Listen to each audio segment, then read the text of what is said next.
नमस्कार दोस्तों, मेरे YouTube चैनल में आपका स्वागत है। अरे माँ, इतनी गर्मी में आप बरामदे में क्यों बैठी हैं और घर का दरवाज़ा क्यों बंद है? अच्छा, तो मेरी राह देख रही थी, पर इसके लिए घर के बाहर बैठने की क्या ज़रूरत है? और ये क्या, आपकी आँख से तो आंसू टपक रहा है। इसका मतलब ज़रूर कुछ हुआ है। आप मेरे साथ अंदर चलिए, मेरे रहते देखती हूँ आपके साथ कौन गलत कर सकता है। इस घर से विदा हुई थी, माँ बाप को छोड़कर नहीं गई हूँ। भाभी, ओ भाभी, कहाँ हैं आप?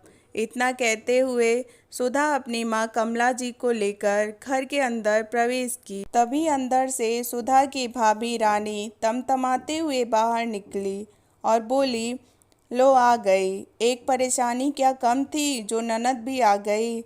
अरे माँ बाप के अपने रहने खाने का ठिकाना नहीं और हर 6 महीने में ये उनका हालचाल पूछने चली आती है। आइए आइए ननद रानी, आप ही की कमी थी। और ये क्या, गुस्से से लाल पीली क्यों हो रही हैं?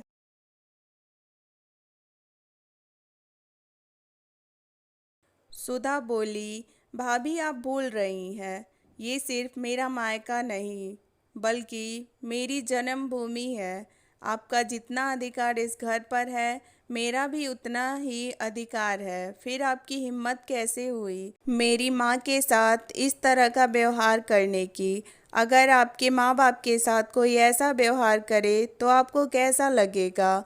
रानी बोली, हमने कौन सा इन्हें घर से बाहर निकाल दिया, बस इतना ही तो कहा कि थोड़ी देर बाहर बैठी रहो, तब तक कमरे की साफ सफाई करती हूँ। वो क्या है ना, मैं बड़े वाले कमरे में शिफ्ट हो रही हूँ और मम्मी जी दूसरे कमरे में जा रही हैं, तो इन्हें परेशानी ना हो, इसलिए बाहर बैठने के लिए कहा था। सुधा बोली, मैं सब समझती हूँ, मैं कोई दूध पीती बच्ची नहीं। आप बात को घुमाया मत कीजिए, कमला जी बेटी से बोली। बेटी सुधा, क्यों बात को बढ़ा रही हो? तुम तो चली जाओगी, बाद में मुझे ही सब देखना होगा। क्यों मेरे लिए मायके से अपने रिश्ते को खराब कर रही हो? इतना कहते हुए कमला जी फूट फूट कर रोने लगी। अभी पिछले साल कमला जी के बेटे गौरव और रानी की शादी हुई थी। साल भर में ही गौरव को अपना कमरा छोटा लगने लगा और माँ बाप का कमरा बड़ा लगने लगा। सुधा जी ने उस दिन को याद किया जब गौरव पिता से घुमा फिरा कर अपने मन की बात कहने आया था। पापा, आपका कमरा इतना बड़ा है कि माँ से उतनी साफ सफाई भी नहीं हो पाती है। देखिए उस कमरे की हालत, कितना गंदा हो गया है। ऐसे भी आपके कमरे में बस एक अलमारी और एक पलंग रखी हुई है, जबकि मेरा कमरा बहुत छोटा है और सुधा के मायके से इतना सामान आया है कि उस कमरे में आ नहीं रहा है। आप बुरा न माने तो मैं सोच रहा था क्यों न हम कमरों की अदला बदली कर लें। और फिर पापा, आप तो पंखे में सोते हैं, हम इस कमरे में एसी लगाने की सोच रहे हैं। कौशल बाबू बोले, बेटा गौरव, अभी अभी जो तुमने बात कही कि बेटे की शादी के बाद माँ बाप बदल जाते हैं, वो तो तुमने अभी खुद ही सिद्ध कर दिया। जिस कमरे में तुम्हारी माँ इतने सालों से रह रही है, अचानक तुम्हारी शादी के बाद तुम्हें वो कमरा गंदा लगने लगा। आज तक तो तुम उस कमरे में पंखे में ही सोते थे, फालतू में एसी की ज़रूरत पड़ गई। कमला जी वहीं बैठी सुधा से फ़ोन पर बात कर रही थी। उसकी बात को टालकर फिर फ़ोन रखकर वो बोली, आप भी ये कैसी बातें कर रहे हैं? हो सकता है उसे उस कमरे में दिक्कत हो रही होगी। बेटा, तुम्हारे पापा के कहने का वो मतलब नहीं है। ठीक है बेटा, मुझे कोई दिक्कत नहीं है, मैं तुम्हारे कमरे में शिफ्ट हो जाऊंगी। वैसे भी एसी की हवा बुढ़ापे की हड्डी के लिए सही नहीं है। ऐसा करो, बहू को कहो अपना सारा सामान इसमें रखवा ले। गौरव बोला, माँ आप भी हद करती हैं, वो अकेली ये सब कैसे कर पाएगी? मैं कल 2 मजदूर भेज दूंगा।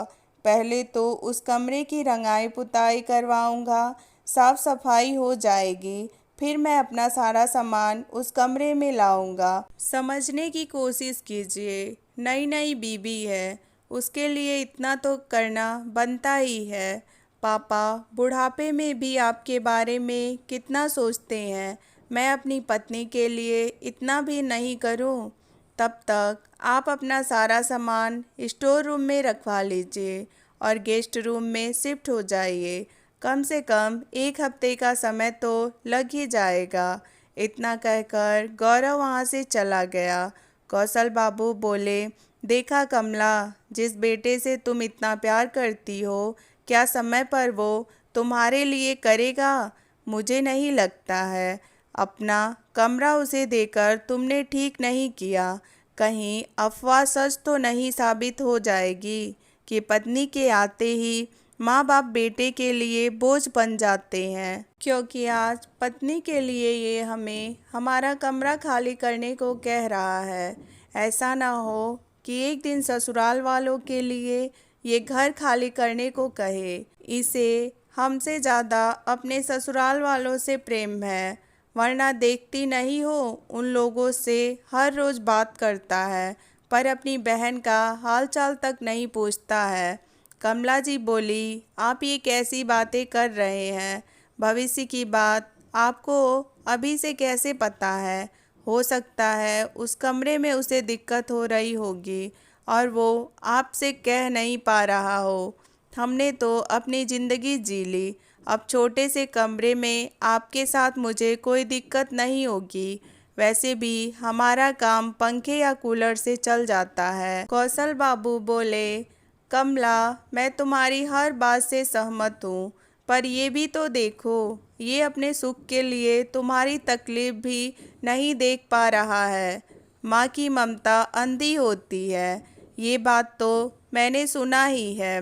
क्योंकि जिस बेटे के लिए माँ धूप छाँव सब बर्दाश्त करती आई, आज उसी माँ को वो पुराने कमरे में रहने को बोल गया, और तुम कहती हो इसमें कोई बात नहीं है। एक दिन रानी गौरव से बोली, एक कमरे में आपके मम्मी पापा रहेंगे, एक कमरे में हम रहेंगे। अगर कल को मेरे माता पिता यहाँ आते हैं तो वो किस कमरे में रहेंगे?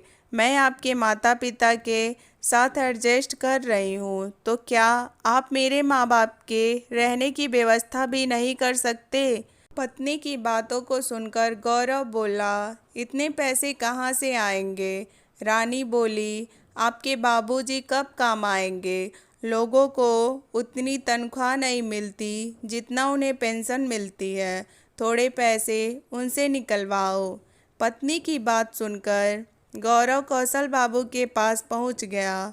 पापा, मैं सोच रहा था गेस्ट रूम को भी नया जैसा कर दूंगा। मेरे ससुराल वाले यहाँ आते जाते रहेंगे तो उसकी भी ज़रूरत पड़ेगी, फिर एक साथ दोनों काम हो जाएगा। अभी मेरा हाथ तो बहुत टाइट चल रहा है। मैं सोच रहा था आपके पेंशन के पैसे तो धरे के धरे रह जाते हैं, तो क्यों ना आप ये रंगाई पुताई का खर्चा देख लीजिए। गौरव के जाते ही कौशल बाबू ने पत्नी से बोले तो कमला जी उनको समझा बुझा कर शांत की, पर उनके मन में भी कहीं न कहीं ये बात खटक रही थी। 2 दिन बाद कमरे की रंगाई पुताई शुरू हो गई तो माता पिता को अपना रूम ना देकर गेस्ट रूम में रहने को कहा। कमला जी को अस्थमा की प्रॉब्लम थी और गेस्ट रूम बहुत दिनों से बंद था, जिसके कारण चारों तरफ से अजीब सी दुर्गंध आ रही थी। उन्हें बहुत दिक्कत हो रही थी। बेटे को ससुराल वालों के चक्कर में अपनी माँ का कष्ट नज़र नहीं आ रहा है। बातों बातों में कमला जी ने सुधा को सारी बात बताई। सुधा ने कहा, जब तक वहाँ काम चल रहा है आप मेरे पास आ जाइए। सुधा के सास ससुर उसके साथ रहते थे, जिसके कारण कमला जी उसके घर भी नहीं जाना चाहती थी। कौशल बाबू बोले, कमला, माँ का जी गाय का, पूत का जी कसाई का, कहावत तो बहुत पुरानी है, क्या तुम्हें नहीं सुनी है? जिस बेटे के लिए तुम अपना सब कुछ छोड़ रही हो, उसे तुम्हारा कष्ट भी नहीं दिख रहा है। इससे अच्छा तो हम सुधा के पास चले जाते, पर तुम हो कि वहाँ जाने के लिए भी तैयार नहीं हो। इतना क्यों सबके बारे में सोचती हो? रानी ने दोनों दंपत की बातें सुनी और गुस्से में बोली, पापा जी सही कहते हैं, आपके रिश्तेदार की आप अपने बेटे को अपनी मर्जी से कुछ करने ही नहीं देते।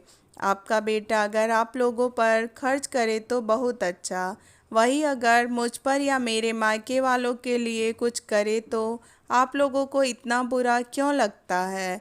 कौशल बाबू बोले, बहू ये तो पहली बार देख रहा हूँ कि बेटा माँ बाप को छोड़कर सास ससुर के आने जाने की चिंता कर रहा है, और मैं सुनी सुनाई बातों पर भरोसा नहीं करता। अगर तुम्हारा पति अपने शौक मौज के लिए कुछ पैसे खर्च करना चाहता है तो बेझिझक करे, मैं उसे कभी हिसाब मांगने नहीं जाऊंगा, पर मैं अपने पैसे यूं ही खर्च नहीं कर सकता क्योंकि मैं कमाता नहीं हूँ। इन सब बातों की चर्चा अपने पति से करो तो बेहतर होगा। इस विषय में मैं तुमसे कुछ नहीं कहना चाहता। इतना कहकर कौशल बाबू घर से बाहर चले गए। वक्त बीत रहा था।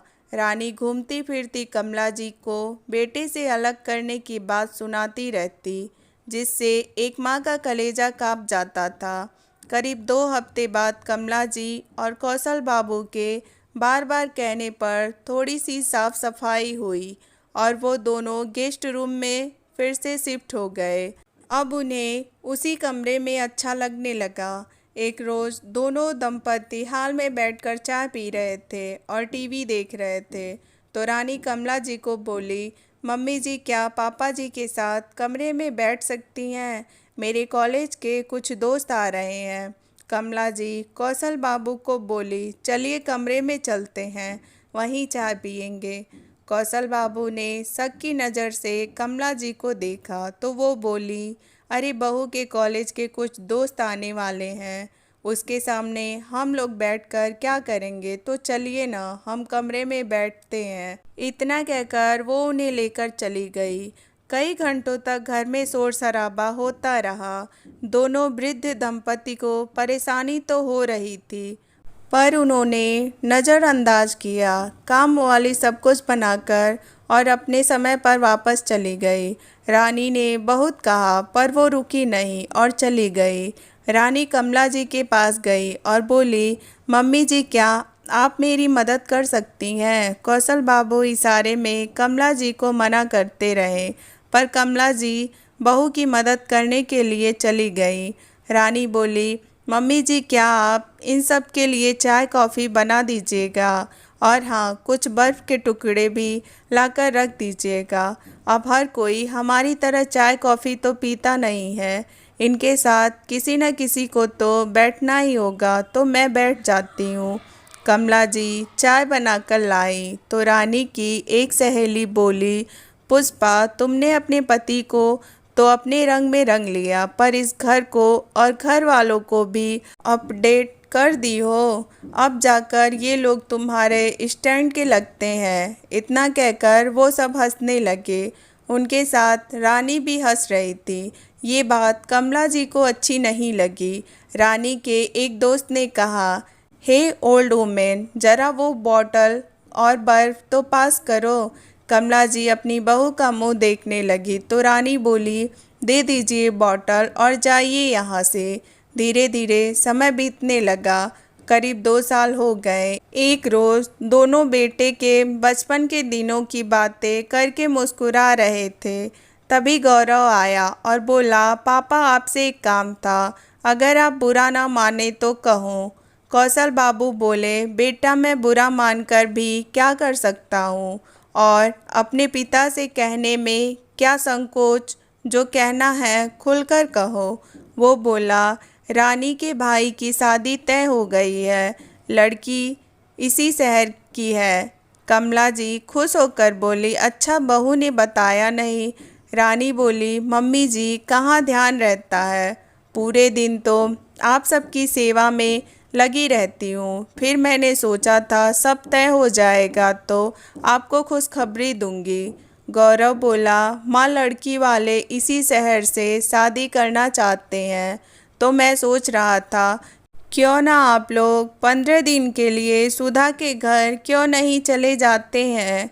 कौशल बाबू गुस्से में खड़े हो गए और बोले, 15 दिन के लिए हम हमारा घर छोड़कर क्यों अपनी बेटी के घर चले जाएं। अगर व्यवस्था ही करनी है तो बहू के रिश्तेदारों के रहने की व्यवस्था 15 दिन के लिए किसी होटल में कर दो। हम अपना घर छोड़कर कहीं और क्यों जाएंगे। गौरव बोला, पापा आप तो बच्चों की तरह बात करते हैं। आपको क्या लगता है इतना पैसा लगाकर घर की पेंटिंग क्या आप लोगों के रहने के लिए मैंने करवाई थी। मेरे ससुराल वाले क्यों कहीं और जाकर रहेंगे जब मेरा खुद का यहाँ इतना बड़ा घर है। रानी बोली, सुनो जी, मैं ना कहती थी जिस माँ बाप के बारे में आप रात दिन सोचते रहते हो वह आपकी बात कभी नहीं सुनेंगे। मैंने कहा था हम कहीं और रह लेते हैं, पर आपने कहा अपने माँ बाप से अलग होकर नहीं रहना चाहते।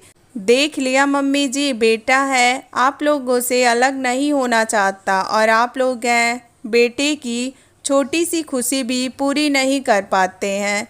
पता होता अगर मैं पहले कुछ बता भी देती, होता तो वही जो पापा जी चाहते हैं। गौरव बोला, ठीक है, अगर आप सुधा के घर नहीं जाना चाहते तो चाचा जी के पास 15 दिन के लिए चले जाइए, मैं उनसे बात कर लेता हूँ। अब बात को बढ़ाने से कोई फ़ायदा नहीं है पापा, मेरे लिए आप दोनों को इतना तो करना ही होगा। इतना कहकर गौरव और रानी वहाँ से चले गए। कमला जी की आंखें भर आई तो कौशल बाबू बोले, देख लिया, साल नहीं लगा कि पत्नी के लिए कमरा खाली करवाया, आज अपने ससुराल वालों के लिए हमें गेस्ट रूम से भी बाहर निकाल रहा है। वो दिन दूर नहीं जब हमें यह अपने ही घर से बाहर करने के लिए रास्ता दिखाएगा। कमला, हमारा बेटा दूसरों के लिए पल पल हमें खुद से पराया कर रहा है, बस यही दिन देखना बच गया था। पर मैं भी उसका बाप हूँ, जब तक उसे सही रास्ते पर नहीं लाऊंगा चैन से नहीं बैठूंगा। उसी रात कौशल बाबू कमला जी को लेकर अपनी बेटी के घर चले गए और दामाद को उन्हें सारी बात बताई। उसी शहर में कौशल बाबू के भाई भी रहते थे, वह भी वहां आ गए। फिर दामाद और दोनों भाई मिलकर एक वकील के पास गए और उससे सलाह मशवरा लिया। करीब 15 दिन बाद कौशल बाबू घर आए और बोले, मैं समाज के सामने अपने खानदान का नाम खराब नहीं करना चाहता था, इसलिए चला गया। कभी तुम्हारी पत्नी ने अपने मित्रों के लिए, कभी तुमने अपने ससुराल वालों के लिए पल पल पराया किया और कल तक बस यही सुनता था कि बेटा शादी करके बदल जाता है, पर उसे तुमने सत्य साबित किया। हम तुम्हारी परवाह करते हैं, इसलिए कह रहे हैं घर के अगले हिस्से में हम रहेंगे और पिछले हिस्से में तुम रहोगे। पीछे के रास्ते को तुम इस्तेमाल करोगे और अपना खर्चा पानी खुद उठाओगे। गौरव बोला, मैं सब जानता हूँ, ये सब बातें आपको जीजा जी ने सिखाई है ना। जीजा जी, आप ऐसा कैसे कर सकते हैं? और चाचा जी, आप भी कुछ नहीं कह रहे हैं। दामाद बोला, साले साहब, आपने रास्ते के कांटे तो आपने खुद ही बिछाए हैं। जब आप रिश्तों की मर्यादा लांघेंगे तो ये तो आपके पिता हैं। चाचा बोले, जब तुमने अपने माँ बाप के साथ पराये जैसा व्यवहार किया तब क्या मुझसे पूछा जो अब बोल रहे हो? सुधा आगे बढ़कर बोली, भाई तुमने तो हमें खुद से अलग कर दिया था, ये तो हमारी माँ बाप हैं जो तुम्हें खुद से अलग भी नहीं कर रहे हैं। तुम्हें माँ से अलग करने के डर का फ़ायदा तुम्हारी पत्नी ने बहुत उठाया, पर अब नहीं। जब तुम दूसरों के लिए हमें पराया कर सकते हो तो क्या हम तुम्हें खुद से थोड़ा दूर नहीं कर सकते? रानी ने कहा, देखा, मैं ना कहती थी आपकी बहन अपने फ़ायदे के लिए हमारा नुकसान करवा कर रहेगी। गौरव ने घूरती हुई नज़रों से रानी को देखा और बोला, ये सब इसने नहीं बल्कि तुम्हारी लालच ने किया है। अब जो भी आगे होगा उसे भुगतने के लिए तैयार रहो। कमला जी बेटे से बोली, बेटा छोड़ो, इन बातों में क्या रखा है। बस हम इतना चाहते हैं कि हम तुम्हें 2 दिन का वक्त दे रहे हैं। अपना सारा सामान लेकर दूसरे हिस्से में शिफ्ट हो जाओ। इतना कहकर कमला जी कमरे में चली गई। कुछ ही दिनों में एक घर जो पूरे परिवार से भरा था उसके 2 हिस्से में बंट गया। अब गौरव को अपने हिस्से की बिजली का बिल, पानी और काम वाली ऐसे अन्य खर्चे को खुद उठाना पड़ता था, तो उसकी हालत खराब होने लगी। रानी ने जब अपने माँ बाप से मदद की उम्मीद लगाई तो उन्होंने भी अपना हाथ पीछे कर लिया। उस रोज़ गौरव को एहसास हुआ कि जिनके लिए उसने अपने माँ बाप को पराया किया वो तो उनके अपने कभी थे ही नहीं। समय बीता, दोनों ने उनसे माफ़ी मांगी। कौशल बाबू बोले, बेटा आखिरकार आगे चलकर सब तुम्हारा ही होगा, परंतु जो गलती मैंने सुधारी है उसे दोहराना नहीं चाहता। हमें तुमसे अब कोई शिकायत नहीं, तो जो जैसे चल रहा है चलने दो। दूध का जला छाछ भी फूंक फूंक कर पीता है, ये कहावत तो तुमने सुनी ही होगी। आखिरकार गौरव और रानी को खाली हाथ लौटना पड़ा और अपने किए पर पछताने के सिवा और कुछ न हो सका। कौशल बाबू और कमला जी अपने घर में रहते थे। बेटी भी माता पिता से मिलने समय निकालकर आती थी, पर रानी जो आज तक उन्हें इज्जत ना दे पाई, अपने कर्मों की वजह से अपने रिश्तेदारों और सास ससुर के सामने सर झुकाकर रहती थी। दोस्तों, आपको ये कहानी कैसी लगी कमेंट बॉक्स में ज़रूर बताएं। वीडियो पसंद आए तो वीडियो को लाइक शेयर सब्सक्राइब करें। Thank you. मिलते हैं अगली कहानी में।